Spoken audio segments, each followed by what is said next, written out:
The topic of discussion that we have today, uh, I will try my best to complete it during this one session. It's about utilitarianism. The word utilitarianism comes from the word utility. The utility is called the usefulness. If I can say so, the very basis of economics is based on the idea of usefulness. We live in the house, we pay the price, we pay rent, we try to buy it. There are many usefulnesses of the house. You live there, you feel safe, secure, comfortable, and you also treat it as an asset. Usefulness, utility. Today, right in the morning, you could have slept longer, but you chose to come here. And there are many friends on Zoom, they are in different time zones, and some of the time zones can be very awkward, but they woke up in the morning or they are staying until late because they want to attend this meeting. Why do they do it? Because they find that there is some utility to them. They obtain some utility so that they are attending this session. So if I say the word utility, comes to my mind the phrase usefulness. Something is useful for you. You're walking in the street and you go to some old bookshop. You just happen to bump into a bookshop, and you find that some of the classics books of literature or the subjects you're interested in, they are in the secondhand shop. And there is almost no price on it. I mean, if you buy the new edition, the new book, it can cost you a fortune. But now you can see the book, you can find that book maybe for €1 or something. I personally am a big fan of going to these secondhand books. Whenever I travel abroad, walking in the street, and I always find somewhere in the old town some old book shop, which can be of very big utility. You know, I can find something. It has never happened that I went to some old bookshop and I didn't find something which really interests me. And it could be for some. If I go to Britain, then some of the books I can find for, 10 pence, something like this, and that could be a classic. I remember once I bought the Nobel Prize winner Paul Samuelson's original book, maybe for £1 or something. So the point I'm trying to make is that if you find some book which you were maybe longing to read it, and now it's lying in the shelf, and that too almost no price, what would you do? What would be your reaction? Sorry? You grab it. You grab it so fast. You see, before you entered the shop, the book was there, maybe for years. Nobody bought it. But now you feel secure, insecure, that if in the next 10 seconds, you don't grab it and put in the tray, in the trolley, somebody else will come and buy it. Look. So this idea, this act of desperation shows that you value certain things in your life because they have utility. Now imagine a person like me enters into the same bookshop and I find that there is some biochemistry book lying there and it's almost free. It says free. You think I will touch that book? Very unlikely, because I don't have interest in biochemistry. Do you get my point? So there is always certain things for which we have the utility, and for the others, we don't have the utility. So that is a starting point of our discussion. There are two philosophies I want to, even though this course at some stage would become very application-based, like today we will do, but the backbone is always a philosophy. The backbone is always a theory.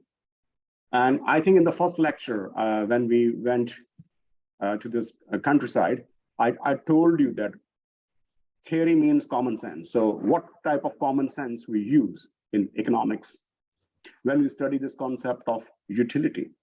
I come back to this word utility once again. If something, when you have the limited money in your pocket and you go to some shopping center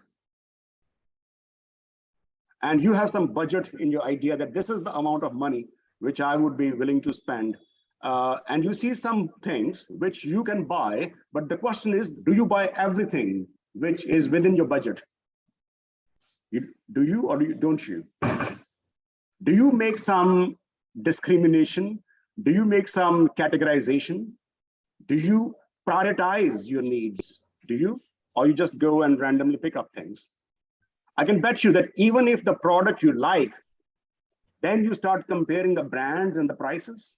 If, for example, you are willing to buy a toothbrush and you are already in a section of toothbrushes, would you just go and buy any toothbrush? No, you will buy that toothbrush which fulfills your needs. It's not too hard, not too soft. It's of certain, the shape and everything, all the configuration you would prefer, you will keep in mind, and only then you pick up, hey, this is, even though you knew beforehand that you want to buy a toothbrush, even then you make a choice. Even then you are rejecting. See this way. You are not selecting one toothbrush, certain type of toothbrush. See this way, you have rejected so many toothbrushes in the process. So the act of acceptance can also be an act of rejection, right? And why you pick up the lucky one? Because it fulfills your utility. Now I ask you one thing. Is utility same as the satisfaction? It's my question to you. Now you have some idea of utility? Utility is that special quality of the products or the services which can satisfy your wants, which can fulfill your wishes. You feel happy about it. But then should we say that utility and satisfaction are synonyms, are the same? When you go to the Prisma or any shopping mall and you find a toothbrush which you really look forward to, you hold it, you keep in the trolley. Is it utility or satisfaction? Sorry? Both.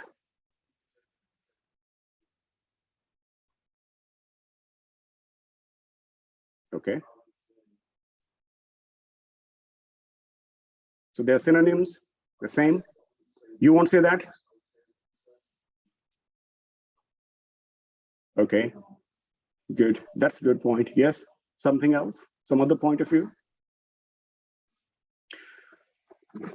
Utility, if I can put it this way, is a pre-consumption phenomena. And the satisfaction is a post-consumption phenomena.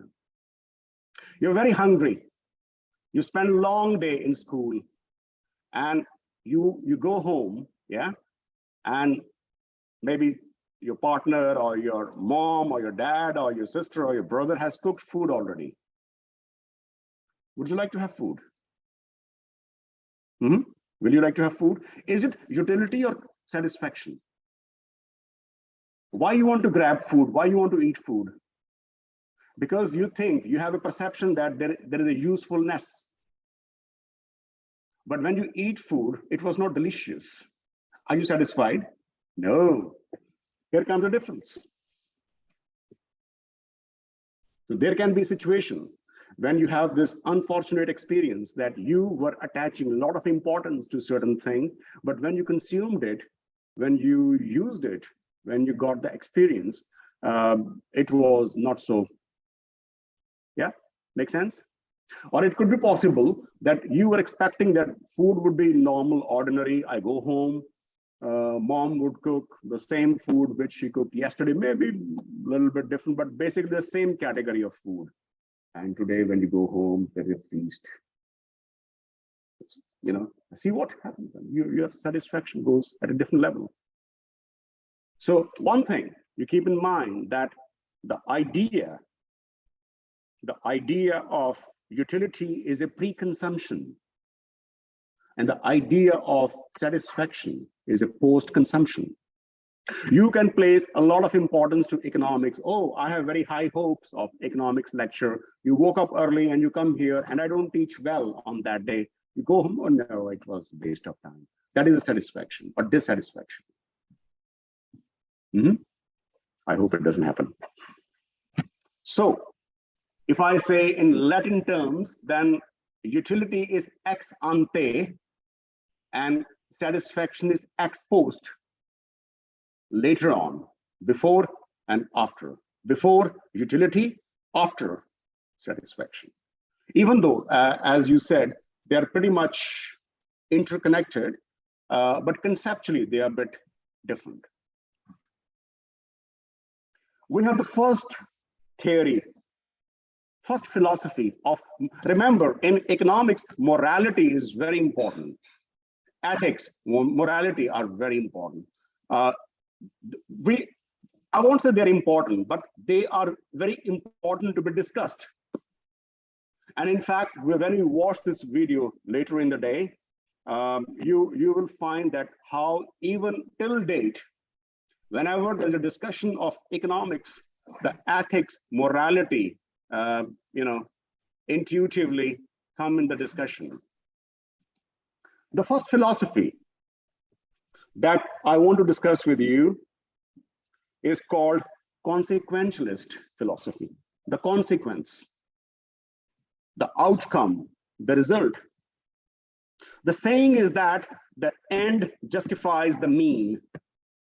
Have you heard this adage? Have you heard this phrase? The end justifies the means. Yeah? As long as you achieve your mission, all the processes, all the stages, moral, immoral, good, bad, drastic, mild, smoother, harsh, breaking of hearts, breaking of bones, whatever is justifies, as long as you achieve your mission. This is exactly this philosophy, consequentialist. As long as the consequence is good, desirable, it's okay. I got this example from this Harvard professor. he once gave this example, which I should have given the first day, but that was a different situation. I want to portray a situation in front of you, and you tell me, are you a consequentialist or not? Now you know what is meant by consequentialist. The one who believes that if the end is good, the means are fine. No problem. If you are able to achieve global peace or prosperity by killing millions of people, it doesn't matter. Kill. As long as you are able to achieve the global peace, or you are able to achieve certain targets. Or if you want to become an imperialist, that's your mission. And you want to smother the countries after country after country, you start carpet bombing, do it, because you have a mission to achieve. So, sorry, don't take it in the literal sense. I'm trying to sound a little bit more obnoxious, which I often do. You are trying to justify an end without caring about the means. Situation. There is a rail track. I got these two examples from a Harvard professor, which I always indebted to him. There's a railway track, and there is an engine coming, no train, but only an engine, small testing engine. You know, sometimes when you go to the railway track, the small engine, right? Which people are testing that the track is fine, no vandalism is done, everything is good before the real train comes, right? The track is so that first there's a one track from that corner coming. And then there's a bridge, there's a flyover. and there's a huge man standing there. And he is looking down. So it's very important that you listen to this example carefully. Only then you will be able to position yourself. He's watching the railway track. Because it's so big, he falls. You see what? He falls. He falls in a way that he almost covered the track. You see what? Maybe legs on this side of the track, head is on this side of the track, but there is that engine is coming.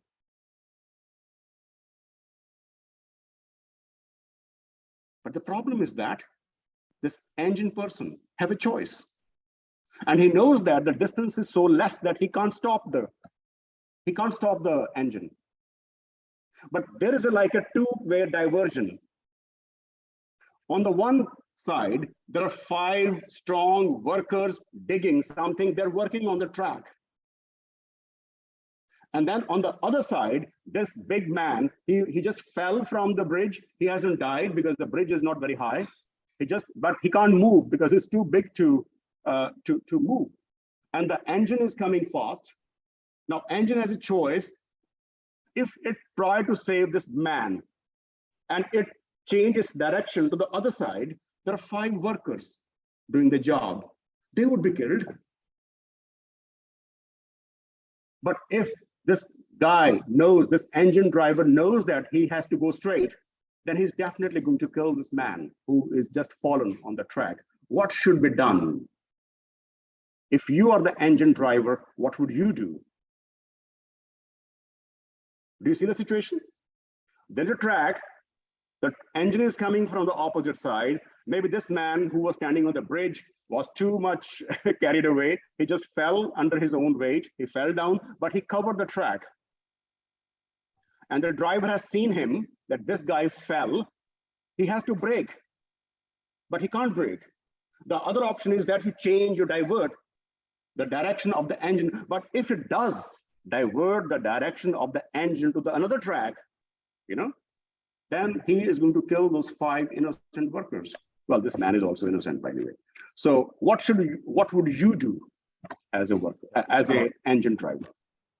You minimize the casualty. And my friends in Zoom can also send their ideas. Yes, you minimize the casualty. Yes, by killing only one person. Can you say your name? Fawad.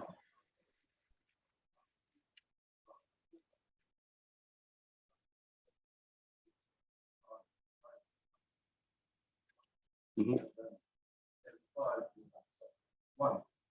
So that would make it even harder. So are you consequentialist? I would say I am a consequentialist. In this situation? In this situation, I'm not going to put myself in this situation. No, but you're a driver. You can't just run away.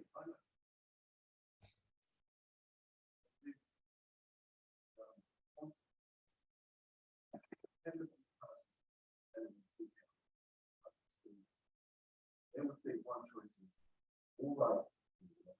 Therefore, the belief of good and wrong, good and bad, right and wrong, will be the end of something. So, it was a situation where it's one person who would have to sacrifice. It also depends who it is. Mm-hmm. So, within that fight, yeah, that's a good point. Things that can win the situation. Mm-hmm. I would say there isn't a round one. Right, but it does. Let's make it simple. I can make your choice much simpler. This man who fell on the track has nothing to do with the driver. They're not friends. They're not relatives.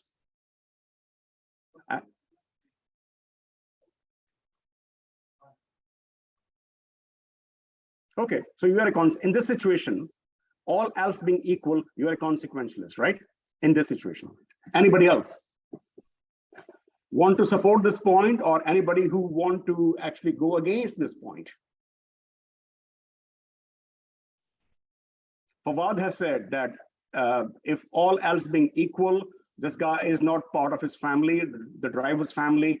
There is no emotional ties, and you are thinking in totally rational terms. Moreover, you don't have much time left. So, if there was so much time left to think, then driver could have stopped the engine. But the fact is that he can't.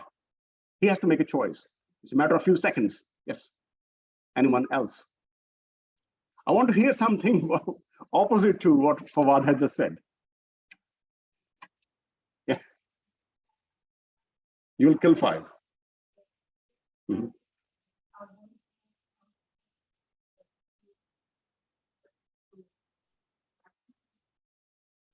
We have to kill 1 or we have to kill 5. Choice between killing 1 or killing 5. Not you and me, I see. Mhm. Useful for our society or something we discuss about. Mhm. And 5% who works and useful for. Very good. That's a very interesting point. Say again your name. It will take me some. Sarah has brought a very interesting point. Like Fawad said. Fawad said that what is the relationship? Who you kill matters. Sarah is saying that on the one hand, this question is not just between 1 man and 5 men. The question is also that those 5 men are very useful men. They are young, working, they can contribute to the society. And I can make the things even more horrible. This man who died, who fell, unfortunately, I don't think he's an old, nothing against elderly people, but I'm trying to make this example as polarized as possible. Perhaps the contribution of this man to the society in the remaining life will be minimalistic. But these 5 young workers, they have a huge contribution to make to the economy, to the society.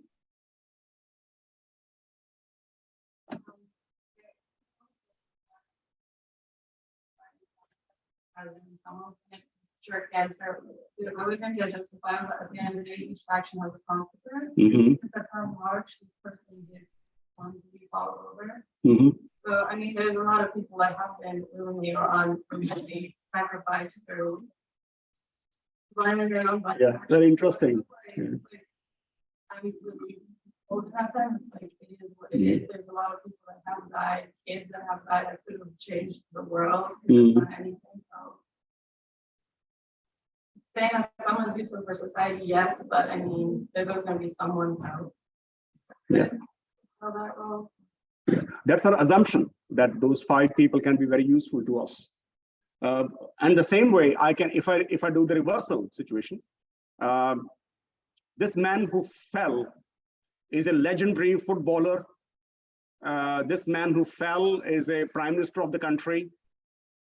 And maybe those 5 workers, they were not even workers. They were just some, people, maybe they were some junkies or they were some drug addicts, just playing cards on the track. Then would you still go for the 5:1 rule? Because the more people saving and 1 as against 1? Gentlemen there.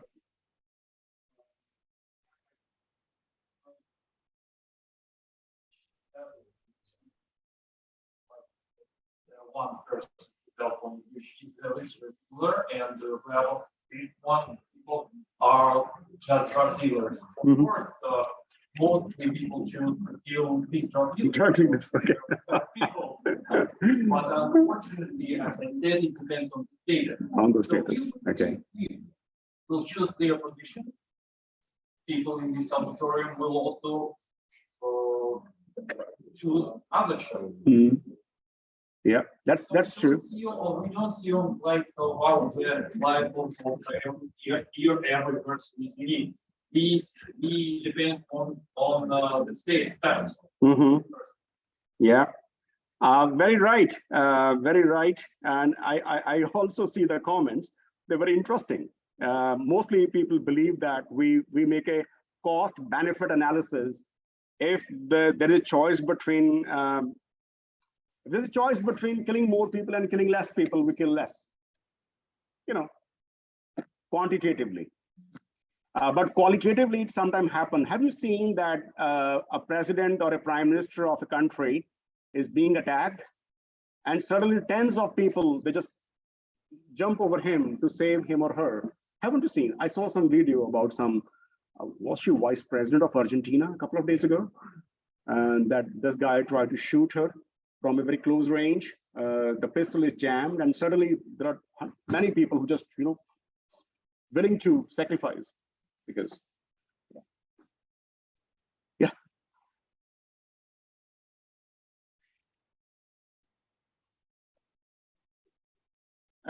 When I give this very extremely cynical example,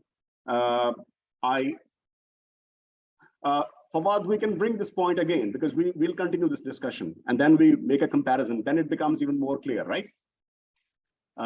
Is it? Sorry, I forgot your name again. Fawad, I said right? Okay. This idea of the sum of total utility should be more than the sum of total disutility. Look, saving people is a utility, right? Killing that one man is a disutility. Of course, utility is a pre-consumption phenomena, as we discussed. Saving people, if you are planning to save people, this is an act of utilitarianism. But if you have planned to kill somebody, this from the moralistic lenses, it's an act of disutility, isn't so? So here you have a sum of utility by saving 5 people, and then there is a disutility of killing this person. And if the plus minus signs are adjusted, and if the final number is a positive number, the act is justified. That is simple mathematics. Did you get my point? If you don't see from overly emotional, situational point of view, and if you only place the numerical values on the life and death of people, then as long as the aggregate is positive, go for it. I'm not saying it. I'm just, everything I say, I give a disclaimer that these are not my personal opinions. So I'm just portraying situations, and sometimes I would be portraying very extreme situations so that I force you to make decision. You don't save, you don't escape yourself from running away, right?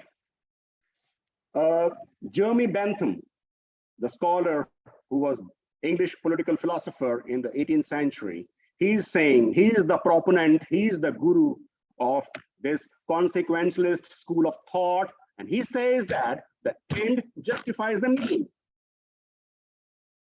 So whatever you said that you want to save 5 people, you want to, even at the expense of 1 person, with some soft tone, some of you, you basically are adhering to, at this moment, you don't realize that your guru is Jeremy Bentham. All right? Okay, so this is the idea which was propounded by Bentham, a very famous person. He was less economist, but more of philosophy.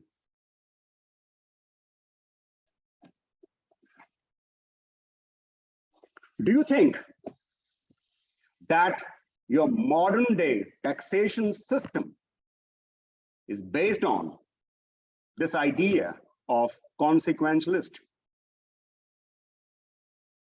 There are millions of, in a country, there are rich and poor people, but usually number of rich people are less, but the poor people are more.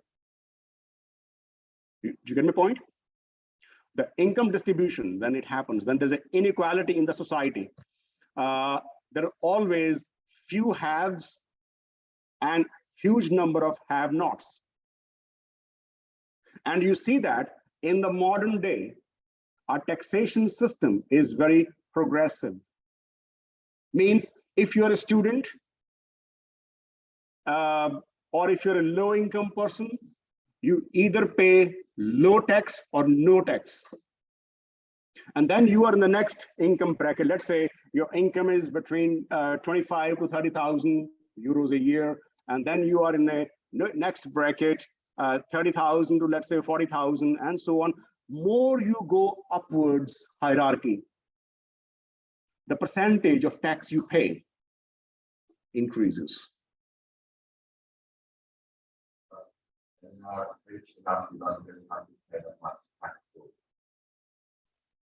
What do you mean? Like really rich people pay all things for like tax write-offs, well, they don't really pay the amount of tax they should pay compared to the working class. That's true. That's true. They have their way to make They have the ways not to pay the tax, or we use it. And by the way, it's a legal way. We call it tax deference. You can defer the tax. Yes. See, that's the problem with the system we have. Do you believe that we have a taxation system in which we treat the poor people or lesser privileged people more leniently? And there are people, when you become richer, like in Finland, the corporate tax which the companies pay, it can be as high as about 60% of your total profit. As you go from low income to high income brackets, whether you are a person or you are a institution, business organization, you are exposed to the higher taxation system, taxation rate. Why do we tax people?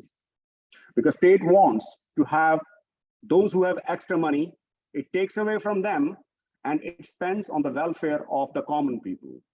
Public utilities, roads, university, infrastructure, public health system, free education, free meals, security, law and order.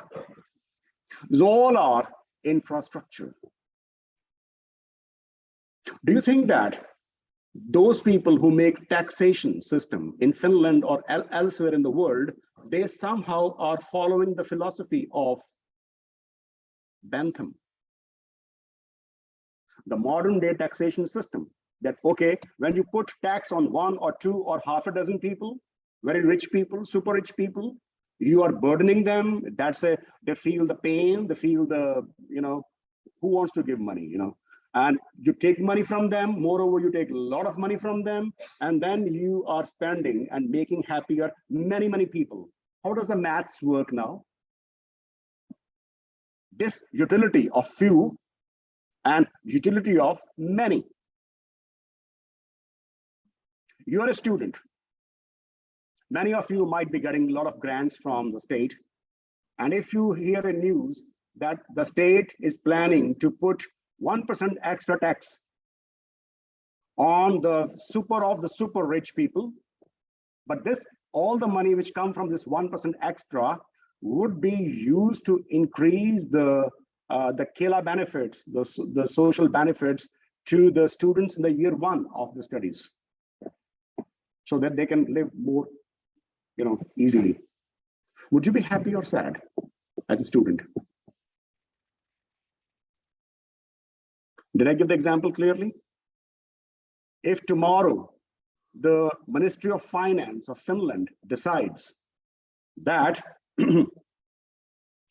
all the super rich people in Finland or the super rich companies in Finland, they will pay 1% extra tax. And all the money which comes from this 1% extra tax will be utilized to the year one students in university. This money would be given to them so that they can live more comfortably. Is it good news for you? Is it bad news for you? How you react? It's good news for you. So it means that many people, because there'll be thousands of students who will be very happy, but there will not be thousands of rich people who will be unhappy.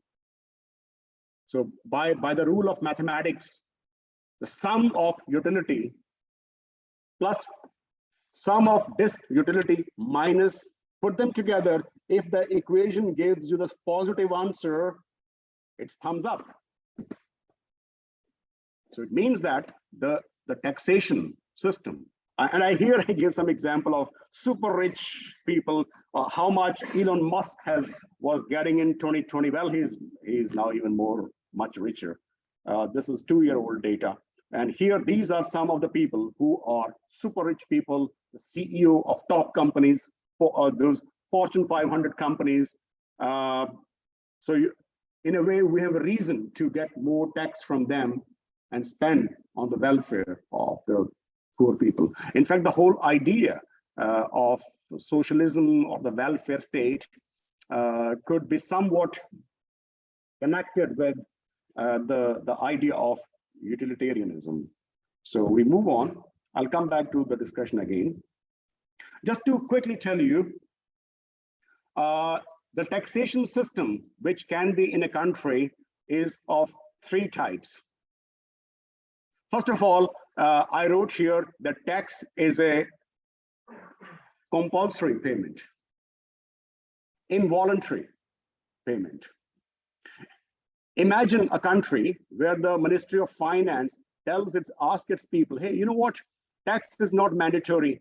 If you want to pay tax, pay. If you don't want to pay, don't pay. What will be the consequence?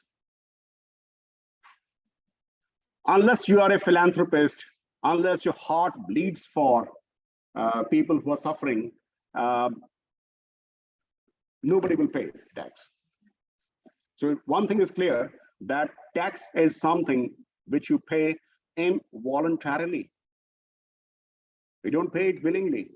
I know, but people can do it. There are people who donate their billions and multi-billions of their wealth for the welfare of people, but there are very few people. There are exceptions. But generally, people will find that tax is a involuntary payment. And here you can see that the taxation system can be regressive, proportional, and progressive. And I deliberately chose red, yellow, and green. What normally these 3 colors symbolize? Bad, caution, good. You with me? You get my point? The first system is called regressive taxation system. And believe me, in today's day and age, in the 21st century, where the role of humanity, mankind, welfare is so much paramount, there are many countries in the world which are following regressive taxation system. And what it means, less tax on rich people, more taxes on the poor people, burden poor people more under taxation, and rich people, let them off, give them a leeway. Create a system that the rich don't pay tax. Or as we're discussing, you said, create a system, create an environment that you are giving, even if rich are making any violation, there's no penalty on them.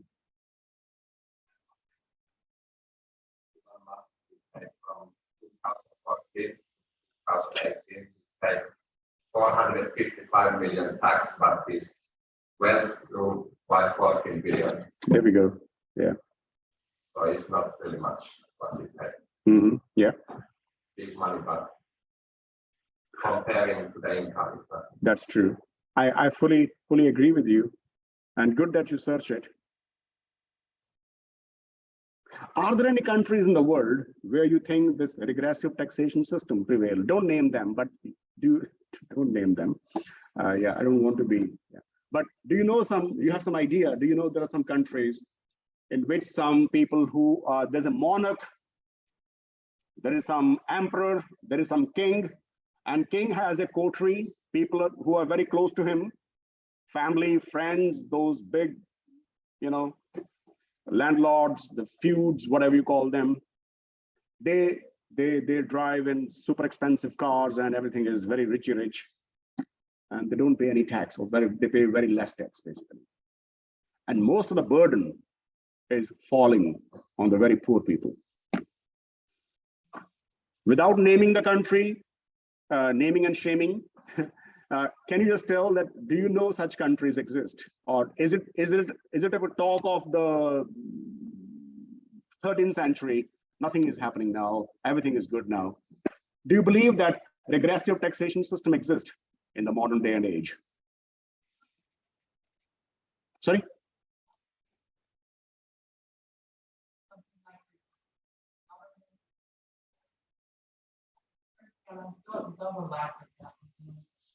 But the result actually are paying. For example, they give the tax from the people who just after war. So before they very interesting. Their power, Very interesting.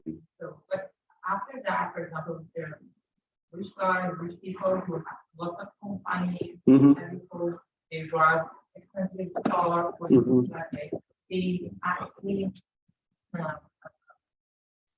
don't follow the rules because they actually have their own special relationship with some special guard, so they don't pay for tax. They actually stole something from people Yeah, and things and that exactly tax fault. yeah. Very well said. The results actually are in Okay. You said that there is no system, but it's this is the what happens. Can I ask you now? I will not let the discussion go further. I want to ask you something. Do we have regressive taxation system in Finland, or in EU, or in all the OECD countries? Do we? Do we or do we not? Regressive.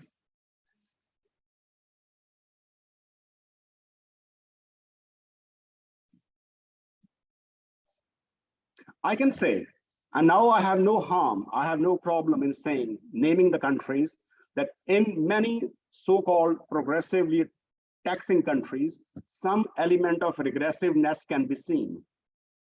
And I can give the example. Come back to this situation, this point, direct tax and indirect taxes. Do you know the difference between the two? The direct taxes, see, listen very carefully. Imagine I'm a tax man in the country, and you are the people. The direct taxes, the tax is intended on you. You pay me the tax, but then you cannot shift the tax to somebody else. Sarah pays tax, but Sarah cannot shift the tax burden on Fawad. The tax is meant to be paid by Sarah. Sarah pays it, end of the story. There's no possibility of shiftability of taxation. You can't pass the buck to the other's shoulders. You with me? If that is a taxation system, that is called direct tax.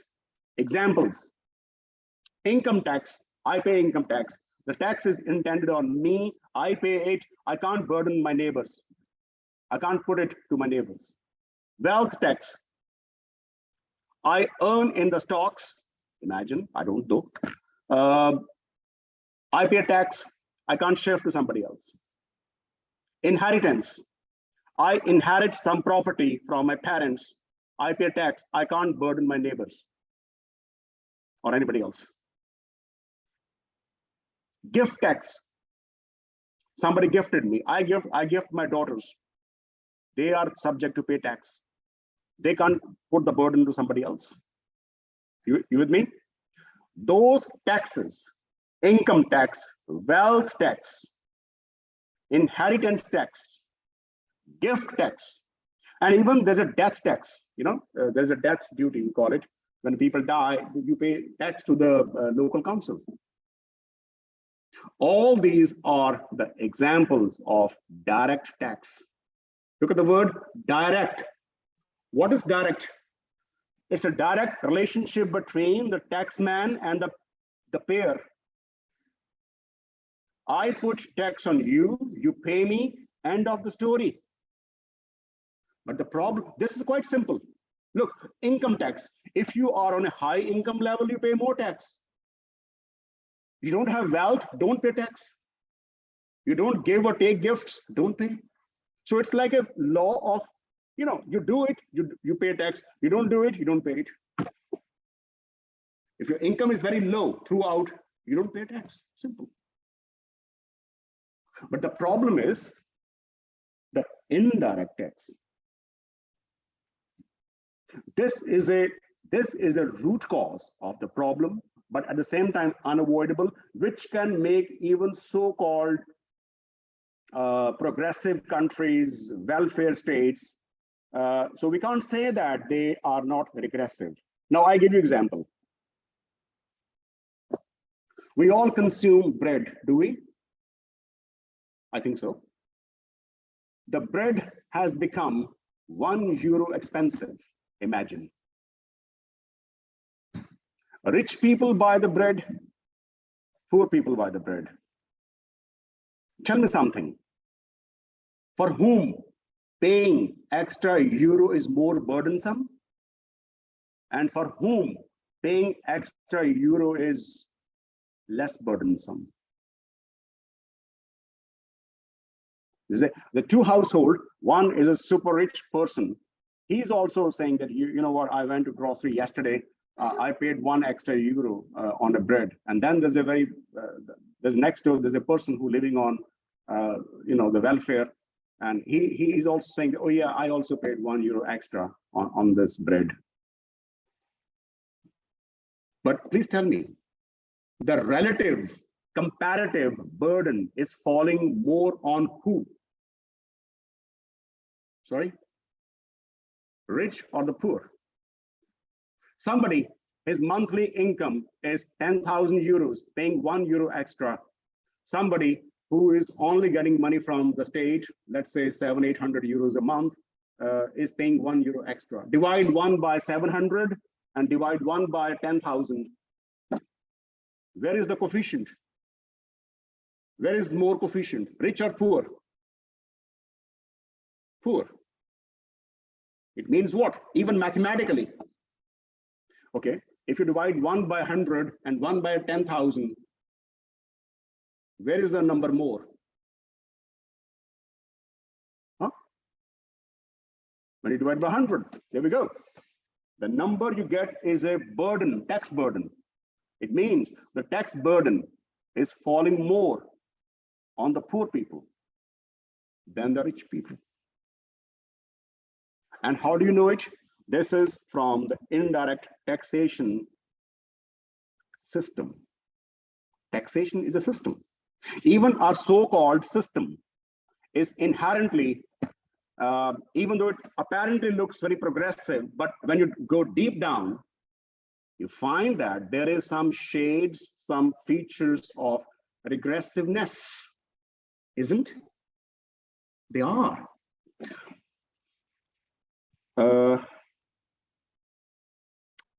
Very quickly, as I gave the example of direct taxes, I want to give you some example of indirect taxes also. Your VAT, which is called sales tax in many countries, is an indirect tax. Any other example? Excise duty. You know the excise? Excise duty is the companies which pay tax on their production to the state. But what happens? If the excise duty or the VAT is increased, the companies recover this money from the customers. You see what? The example of €1 extra on bread. It could be sales tax. It could be VAT imposed on the retail stores. But what they did, they charged this money from you. The tax was intended on the business house, but they were able to shift the burden on the final consumer. The oil prices go up and we see that, you know what, there is some green tax imposed on it. The transportation expenses are more now. There are many. So then you ask that, hey, why then you don't pay? You mean the company? Well, we pay. If we pay, then our profits will go down. So what we do, we add this cost, the price, and we recover from the customer. You see what? Here is the element of shiftability. The tax is now intended on you. And who are you this time? You are the business houses. You are the corporations. And then this tax you move to the consumers. So can you see the shiftability? Can you see the bridge? Here we go. This bridge was missing in case of direct tax. There was no shiftability, but here there is a shiftability. So that the tax is intended on you, but you are able to shift the tax to the others. We pay indirect taxes in the developed countries also. So how can we say that it's not regressive then? You think this way? Am I giving you some food for thought to think over? Yeah. So it's difficult to say that even everything is, you see what, in economy, in our life, nothing is absolute. Everything is comparative. Everything is relative. So relatively, even the OECD countries, these G7, whatever countries, even there, we see the shades of regressiveness. But I want to give some more examples of indirect taxes. Sales tax / VAT is one, excise duty is other, the custom duty, when you buy some inputs from abroad and you pay it and then you charge this extra price from your consumers. What else then? I think these are the three main big sources of indirect taxes. But the difference between the direct and indirect is that direct is intended on you, you pay, but you can't put it on somebody else. Indirect tax is intended on you, but you are shifting it from the consumers. So we take a short break now, technically, and you guys can now move on to the other room, which I think is BP, yeah, something. So we continue there. And over there, we'll watch a video, and the video is very much in connection with what we discussed today. Okay, see you then. Let's take a short break. Ooh, what did I do?